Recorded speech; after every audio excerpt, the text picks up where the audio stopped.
If you're in distribution or you're preparing to be, but the traction's not quite there for you yet, this series is for you.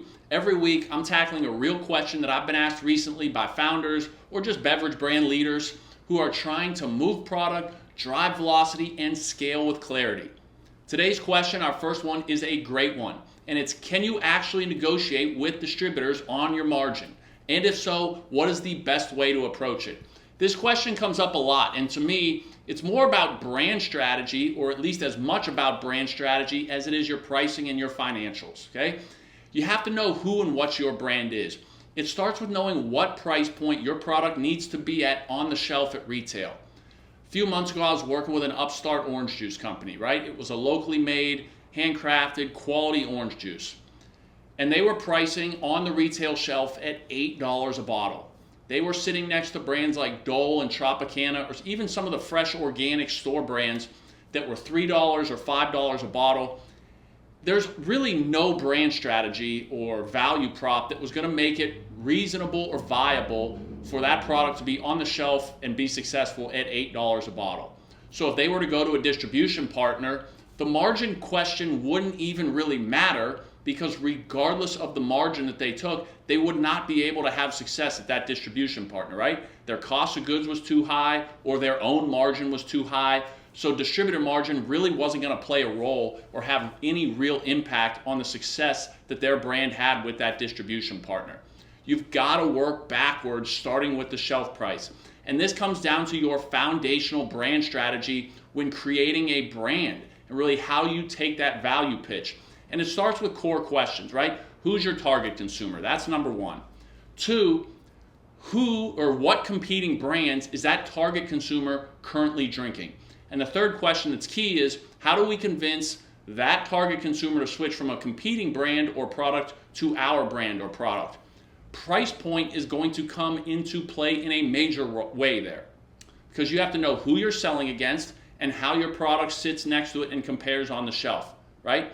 So what this means is that when you're going in to work with a new distribution partner, or even discussing your current margins with a current distribution partner, you need to know what price point your product needs to be at on the shelf, and you need to be able to communicate that effectively to your distribution partners.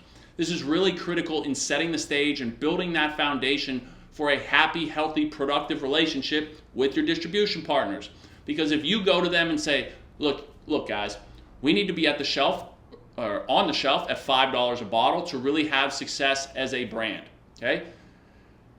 Because of that, our margin needs to be in this ballpark. Now you've set the stage, opened the door for a productive, healthy conversation where they can come back to you and say, that margin's not quite enough for us. We need you to lower your costs a little bit so that we get a little bit more margin and can still get you onto the shelf at this price point. Or they can, if you come back to them and say, we don't have any room to lower the cost of goods, the distributor can say, or at least make an educated decision on whether it's worth it to them to take a little bit of a lower margin, or that it's just not in their best interest to sell your product. And that may sound like a negative, but what you're really doing here is finding and filtering out the partners that won't work and finding those partners that are going to be the best for what your brand is and are really going to empower you to create success for your brand in the long run. Because when you go in and are able to have that type of conversation, you're much more likely to find a partner who knows what it's going to take to make your brand successful, what the expectations are, and if they know those things, if they're aware of those things and still agree to invest in and support your brand, you have a much higher chance of creating that happy, healthy, successful relationship, right? So it starts with knowing what price point your product needs to be at on the shelf and working backwards from there.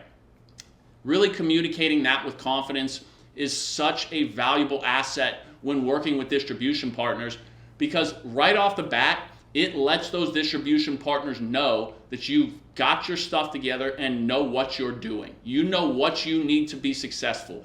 You would be shocked the amount of brands that I've worked with, just talked to or engaged with briefly, that don't have a clue. They don't know their numbers, and they certainly don't know their brand strategy as it relates to price point. A mistake that so many people make, especially founders and entrepreneurs, is they get so excited about wanting to create a product or having created this product that they just love, the look of the label, the quality of the juice. Like I said, the orange juice brand that I worked with, it was truly very good orange juice. And these women were very excited about the product that they've created, which is great. But you do not want to get too far ahead of yourself and forget the real fundamentals. And that starts with pricing and brand strategy. When you think about creating a product, we'll speak specifically to beverage here. Let's say that you're sitting at home and think to yourself, I make the best fresh squeezed lemonade on the planet. I need to sell this to people. That's great. The step that a lot of people skip is that they find a way to create it at scale, package it, and then want to get it on the shelf, but they don't create those foundational elements of their brand strategy. So you need to know who your target consumer is. If you're walking down the street, who is your target consumer? Can you spot them? Once you do that, what brands are they currently drinking? And this is the key point where ego can come into play for just about everybody. It's human nature, and it can be a killer if you're not aware, okay? Because when you look at a competing brand, you need to be able to realistically analyze what are this product's strengths and weaknesses of your competitors, right? Why is our product a better choice? If this is sitting on the shelf next to this competing and often established brand, why is the average consumer going to choose our product over this established product, right? Price point comes into play on that on some level. Even if you're not cheaper, your price point is going to justify and be a crucial piece of that overall brand strategy. So if you're higher quality, sure, you can have a higher price point. It can't be too much higher, right? There's got to be a balance there. But just know, don't let ego get in the way.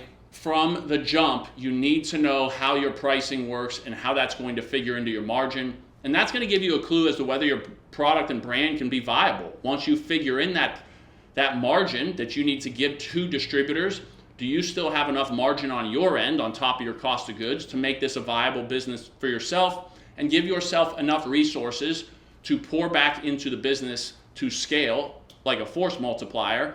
Because if you don't, many brands get into this death loop trap where they're not making enough margin because they've had to eat into their own margin to give enough of a margin to their distribution partners, and now they're not making enough money to sustain the business, and it actually becomes like quicksand where the more you sell, the deeper of a financial hole you're digging yourself, which is totally counterintuitive, and by the time you realize it, it is too late.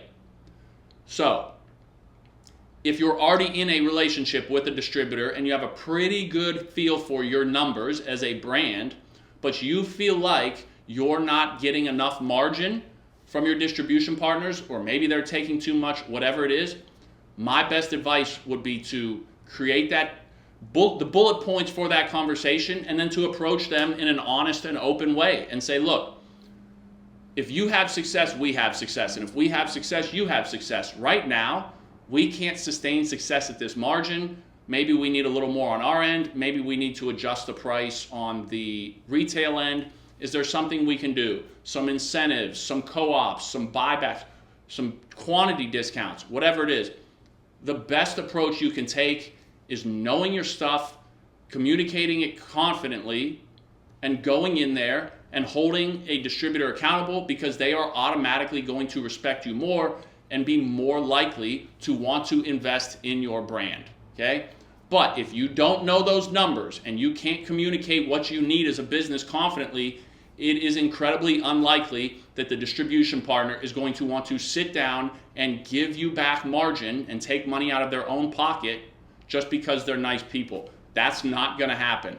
But if you can go in there and show them how it benefits your business and in turn their business in the long run, you're much more likely to have success, and you're doing something that's going to empower your business to have greater success and sustainability in the future, okay? If this sounds like a familiar problem that you've experienced before, if you're trying to navigate margin conversations with your distributors and you're still not quite sure how to do it, or maybe you're just a little bit scared because you're just getting into distribution and it seems daunting and intimidating, this is exactly what we do to work with brands. Feel free to reach out, 5starbeverage.com. You can fill out our contact form, set up an intro call. Shoot, you can just send us an email. We are here to help. because distribution is the key to creating sustainable growth and scale for your beverage brand. And once you have the right tools in place, your brand's limitless potential can become unlocked.